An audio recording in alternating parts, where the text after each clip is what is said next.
Hey guys, it's Ashley here. So today we're going to talk about art and perception. So for humans, seeing color is a really important ability. It's useful not just in distinguishing between different objects, but also in navigating in everyday society. Colors are associated with many different concepts, anything from pink and blue for different genders to red, yellow, and green on traffic lights. There are even colors for household appliances.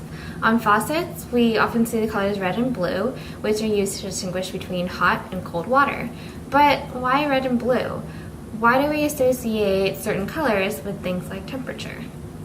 From a physics viewpoint, blue colors, or blue light, is actually associated with higher energy. Red and blue light differ in their energy density. So blue light oscillates almost twice as fast as red light, and it also has a shorter wavelength. And because it swings faster, particles of blue light are also higher in energy. Still, red light appears warmer. The way that we perceive color is based not just on light energy, but also on how our brains process these signals. Nature and human history play a big role in this. Red, yellow, and orange, or warm colors, are the colors of fire. They are also the colors of the sun that we see in the sky. Red is also the main color that we associate with blood because it appears red on our skin and it feels warm to the touch. So the association of red with heat is probably something that has been deeply ingrained in our brains from our very early ancestors. In contrast, blue is the color of water, which is also cool to the touch, so that may be why we associate blue with colder temperatures. So perception of color is associated closely with our experience and memory. Through our experiences with nature, we can create our own images of how the world should look like and what colors should be in it. The memory associated with our perception of natural colors is mainly stored in temporal regions of the brain related to the paravenal cortex.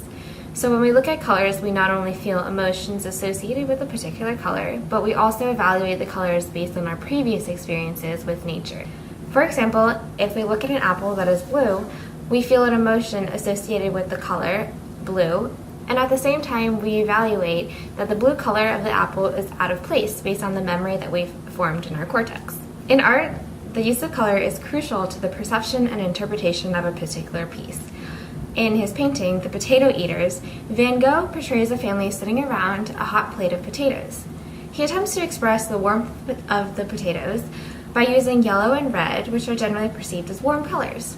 However, if we place a blue layer on the drawing, the warmth is replaced by a cooler atmosphere. By changing only the colors of the painting, we have drastically altered the scene and even the message of the piece. In paintings, warm colors actually appear closer to us, while cool colors tend to appear further away. Warm colors also tend to arouse or stimulate the viewer, while cool colors produce a calming or relaxing effect. This is due to the higher saturation and lighter value of warm pigments compared to cooler pigments. Interestingly, brown is a dark, unsaturated, warm color that few people think of as visually active or psychologically arousing. The neurobiological basis of color perception involves several brain structures. First, the visual information of three colors are separated in retinal ganglion cells. With the activation of different cones, double opponent neurons in the V1 creates a local color contrast. So when two colors are adjacent to each other, neurons with double opponent properties affect how these adjacent colors are perceived, thus altering color perception. Then, in the higher cortex, color perception is associated with memory and behavioral context in the TE area. When drawing still life, the apple appears to be red, but this can only be partly attributed to the pigments in the apple. The color of the apple is also attributed to an unconscious comparison that the visual system makes between the color of the apple, the color of the surrounding regions, and the context in which we see the apple. We are not consciously aware of this comparison, so our visual system leaves us only with the impression that the color is unchangeable and attached to the apple. Thus, when trying to recreate the apple on paper, we pay much more attention to the apple itself rather than its background. But we find that when filling in the background with a different color, the red that looks so perfect against the white paper suddenly doesn't look like a very appealing representation of the apple anymore. This dissatisfaction with how the colors turn out on paper may have something to do with the disparity between the color memory of the apple stored in the brain area TE and the actual painting. So we see that context is incredibly important in creating color experience. The context dependence of color means that colored elements in a scene interact with each other, and the neural basis for these interactions depends on the calculations made by double opponent cells. Artist and teacher Joseph Albers uses a color induction figure to show the difference between what we think about a color and its actual context.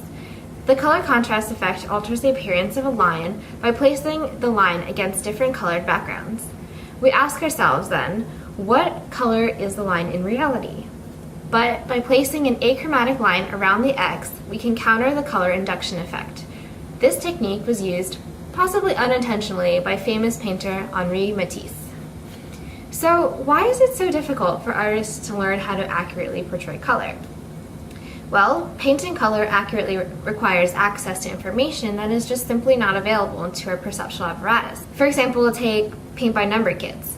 Putting a green, black, brown blob in the sky doesn't really seem like the right thing to do in the beginning, but in the end, the color does end up looking appropriate when the painting is finished.